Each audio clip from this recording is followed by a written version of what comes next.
Hello students, कैसे हो बेटा। आज हम रूरल मार्केटिंग का नेक्स्ट जो टॉपिक है वो करने जा रहे हैं बेटा।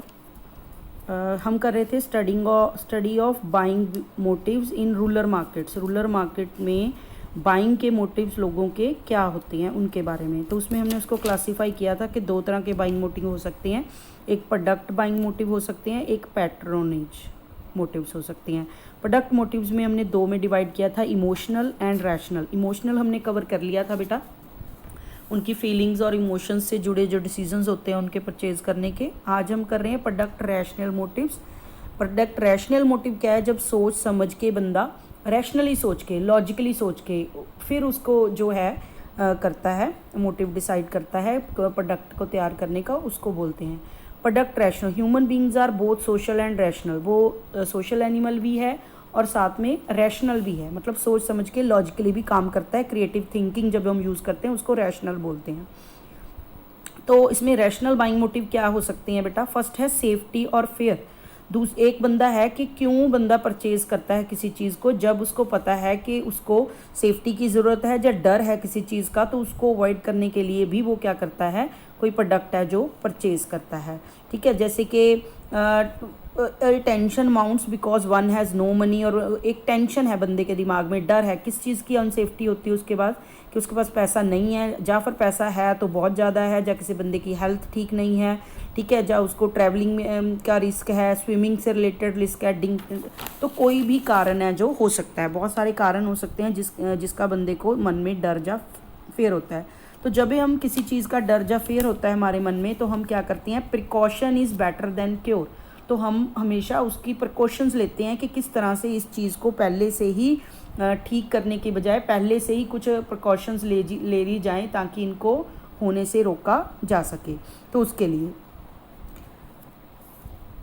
सेकंड वन आपका जो है, ये है आपका सेफ्टी और फेयर के कारण, डर और सेफ्टी रीजंस के कारण बंदा परचेज करता है। जैसे इंश्योरेंस पॉलिसी खरीदता है ताकि उसको रिस्क ना हो, हेल्थ इंश्योरेंस पॉलिसी खरीदता है, एक्सीडेंटल इंश्योरेंस खरीदता है। तो ये सारी एग्जांपल्स हैं सेफ्टी और फेयर के कारण लोग हैं जो परचेज करते हैं। सेकंड वन है आपका बेटा सूटेबिलिटी। सूटेबिलिटी है कि हर बंदे की इंडिविजुअल रिक्वायरमेंट अलग अलग होती हैं, वो डिपेंड करती हैं उसकी पेइंग कैपेसिटी कितनी है, साइज़ ऑफ फैमिली कितना है, साइज़ ऑफ हाउस कितना है उसका, उन सभी चीज़ों पे डिपेंड करती है। तो उस पर डिपेंड करता है कि आपका फ्रिज का साइज़ कितना होना चाहिए, डाइनिंग टेबल आपका कितना बड़ा होना चाहिए, कार आप कितनी सीटर है जो परचेज़ करोगे। तो वो होता है कि उनकी सूटेबिलिटी पे डिपेंड करता है कि उसकी फैमिली में सूट कितना करता है।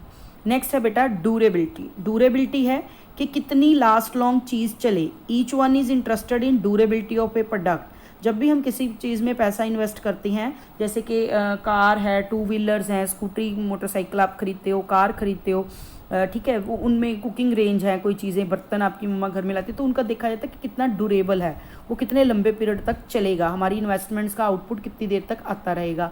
तो उसके लिए हम ड्यूरेबल प्रोडक्ट है जो लेते हैं। तो एक रीज़न, क्योंकि हम रैशनली सोच रहे हैं, लॉजिकली सोच रहे हैं, तो एक रीज़न हो गया कि प्रोडक्ट की ड्यूरेबिलिटी को देख के भी लोग परचेज करते हैं। नेक्स्ट वन है बेटा इकोनॉमी। तो economy is the most common rational motive of a person के जब आपको कॉस्ट कम पड़ती है किसी चीज़ की तो आप उसको ज़रूर है जो परचेज करते हो।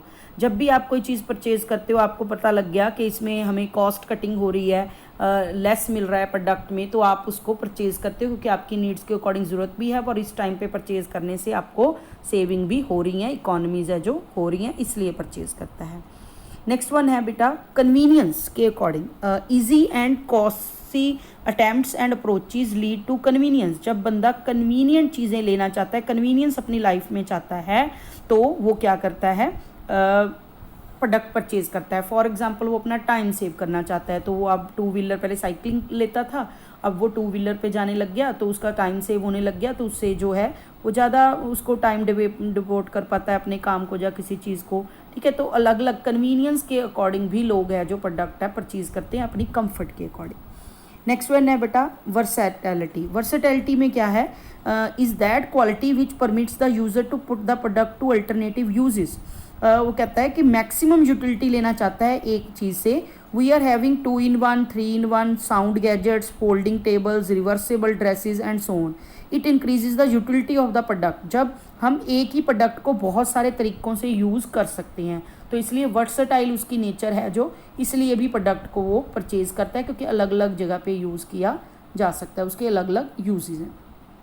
जैसे कि एक बंदा अलग से टीवी खरीदे, फिर उसके लिए स्पीकर्स खरीदे, उसके बाद अलग से ऑडियो वीडियो रिकॉर्डर खरीदे, या जो आपका है एम्पलीफाई प्लेयर खरीदे, तो उनकी बजाय वो होम थिएटर खरीद लेगा, तो उसमें सारी चीज़ें हैं जो आ रही है, तो उसके लिए भी लोग हैं जो परचेज़ करते हैं लॉजिकली सोच के।